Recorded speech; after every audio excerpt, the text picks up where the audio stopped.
বনগাঁয় এক ব্যবসায়ীকে লক্ষ্য করে গুলি চালানোর ঘটনায় চাঞ্চল্য ছড়ালো। গুলিবিদ্ধ ওই ব্যক্তির নাম অসিত অধিকারী, বয়স আনুমানিক 45। আমাদের দেখুন, মানুষ তো ভালো হতে চাইলে তাকে একটু ভালো হতে দেওয়া উচিত। এরকম করাটা তো ঠিক না। বড় হয়ে গেছে, নাতিপুতি হয়ে গেছে, মেয়ের একটা ছেলে আছে, ছেলের একটা ছেলে আছে। সে তো উনি একদম ওই পথটা অনেক দিনই হয়ে গেছে। আজকে বলে মানে ছেলে মেয়ে নাতিপুতি হয়েছে বলে না, মানে আমি মোটামুটি 4 বছর তো আমার বিয়ে হয়েছে। মানে এরকম ঘটনা ঘটার মতন কোনো, আমার তো এরকম ঘটনা ঘটার মতো কিছুই আমার বাবা এখন কিছু সেরকম কিছু করে না।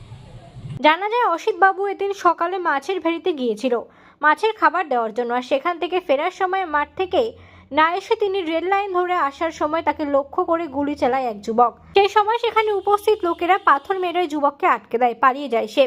হ্যাঁ, সে তো সবাই জানে যে অসিত বদলে গেছে, অসিত ভালো হয়ে গেছে, এখন মাঠে বেরিতে কাজ করে, চাষবাস করে। আপনারা কখন জানতে পারলেন? আমি তো এইমাত্র জানতে পারলাম, আমি এইমাত্র এসেছি।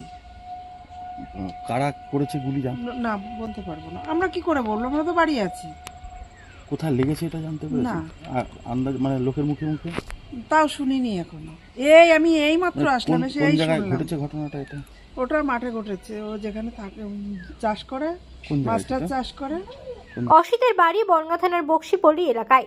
পরিবারের লোকজন জানিয়েছে কালোপুর এলাকায় তার একটি মাছের ভেড়ি রয়েছে। সেই ভেড়ির কাছাকাছি এদিন গুলি চালানোর ঘটনাটি ঘটেছে। তার পিঠে গুলি লেগেছে। তড়িঘড়ি তাকে বনগাঁ মহকুমা হাসপাতালে চিকিৎসার জন্য নিয়ে যাওয়া হয়।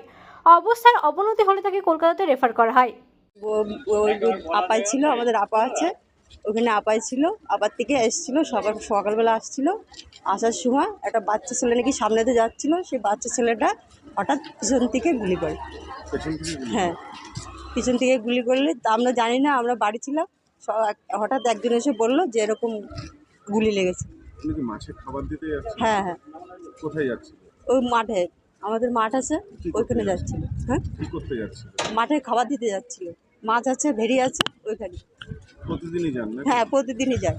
হয়তো কয়েকদিন থাকেও, রাত্রিবেলা থাকে, আবার সকালবেলা বাড়ি চলে আগে আসে। কখনো ওনার পরে এরকম হামলা টামলা হয়েছে? না, আগে কোনোদিন হামলা হয়নি, কিন্তু মাঝে সাঝে শুনেছি যে লোক ওঠে, এটাই জানি। পাশাপাশি এই বিষয়ে বিজেপি নেতা কি বলছেন শোনাবো আপনাদের। দেখুন, বনগাঁয় 1 নম্বর রেলগেট, এর আগে দেখেছেন বহু খুন হয়েছে ওখানে, একের পর এক খুন হয়েছে। দীর্ঘদিন একটু স্টপ ছিল, আবার নতুন করে আজকে সকালে আরেকজনকে গুলি করা হলো, আরেক গোষ্ঠী, তৃণমূল। এও তৃণমূল, যারা করিয়েছে তারাও তৃণমূল। আমি পুলিশকে বলবো এর তদন্ত হোক। ওখানে যারা নেতা আছে এবং ওদের মাথার উপরে যে নেতা আছে তারা এর সাথে ইনভলভ আছে, কারণ এটা আমার কথা শুধু নয়, ওই এলাকার মানুষের কথা। দীর্ঘদিন ধরে ওখানে একটা হিরোইনের ব্যবসা নিয়ে একটা গোষ্ঠীদ্বন্দ্ব চলছে। বনগাঁ থানার পুলিশ গোটা ঘটনার তদন্ত শুরু করেছে। অসিত অধিকারীকে জিজ্ঞাসাবাদ করার মতো অবস্থায় এলে এই ঘটনার পেছনে কারা জড়িত তা অনেকটা পরিষ্কার হবে বলে পুলিশ সূত্রে খবর। এই ঘটনাকে কেন্দ্র করে এলাকায় চাঞ্চল্য ছড়ায়, কিন্তু কি কারণে গুলি চালিয়েছে, পূর্ণ কোনো শত্রুতা আছে কিনা তা খতিয়ে দেখছে বনগাঁ থানার পুলিশ। এই বিষয়ে তৃণমূল নেতা কি বলছেন শোনাবো আপনাদের। আসলে বিরোধীরা পশ্চিমবঙ্গ থেকে তাদের পায়ের তলার থেকে মাটি হারিয়েছে, একের পর এক নির্বাচনে হারতে হারতে হারাধন হয়ে গিয়েছে। সেই জন্য যে কোনো ঘটনাকেই তারা অপব্যাখ্যা করে। যেটা হয়েছে সেটা একজনকে গুলি করেছে এবং সেটা দুষ্কৃতী হামলায় হয়েছে।